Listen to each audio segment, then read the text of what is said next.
दर्शक बंधु मुंबई इंडियंस एवं चेन्नई सुपर किंग्स मध्य खेल मैच बहुत इंटरेस्टिंग थिला। रोहित शर्मा निश्चित भाव में एक शताब्दी खेली किंतु तांको दल को विजय आड़ को नहीं पार नथिले। तेबे से मैच पर महेंद्र सिंह धोनी निजे मुह खोली रोहित शर्मा विषय किछि कहिथिले, जाकु सुनिया परे आपण अभिवादन करिवे। तेबे आसंतु आपनकु संपूर्ण खबर विषय कहबा, किंतु यदि आपण मध्य धोनी एवं रोहित को महान खेल भाव में विवेचना करछन तेबे दया करी ए वीडियो को लाइक कर दियंतु। दर्शक बंधु चेन्नई आईपीएल 2024 रे आउ एक इंटरेस्टिंग मैच वानखेड़े ग्राउंड रे मुंबई विपक्ष में खेलता। कहबाक गले आईपीएल 2024 रो 29तम मैच थिला, किंतु वर्तमान पर्यंत मुंबई एवं चेन्नई दल मुहांमुही होई नथिले।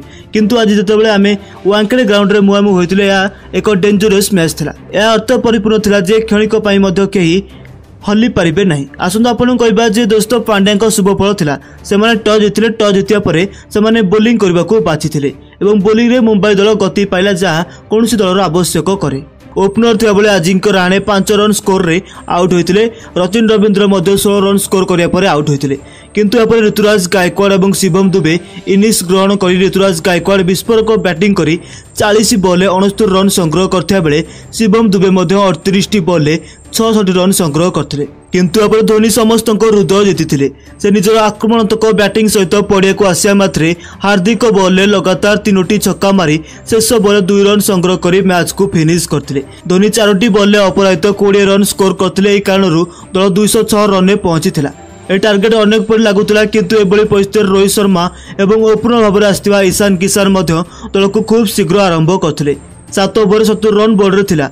धोनी को बॉलर को सूत्र को रोहित शर्मा उन्मुक्त करथिले, किंतु बोलिंग आक्रमण ईशान किशन को 23 एवं सूर्य कुमार यादव को समान ओवर खाता खोल नथिया समय पथिराना आउट करथिले।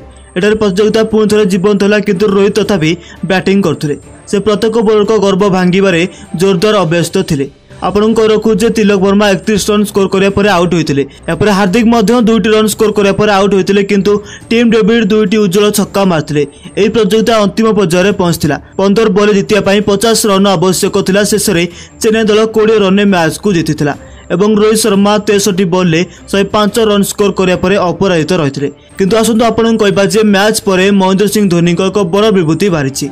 से कहिछन जे मैच बहुत चमत्कार थिला, किंतु शेष में आम दल मैच को जीति आम खुशी। जो भाव में मुंबई इंडियंस दल आरंभ में बैटिंग करथुला, बोलर मान भल अवदान अच्छी बोली मु आशा करे। किंतु पथिराना गोटे ओवर 2टी विकेट नहीं। शार्दुल ठाकुर शेष ओवर में भल बोलिंग करते, किंतु मु रोहित शर्मा बैटिंग रे पूर्ण मार्क देवी।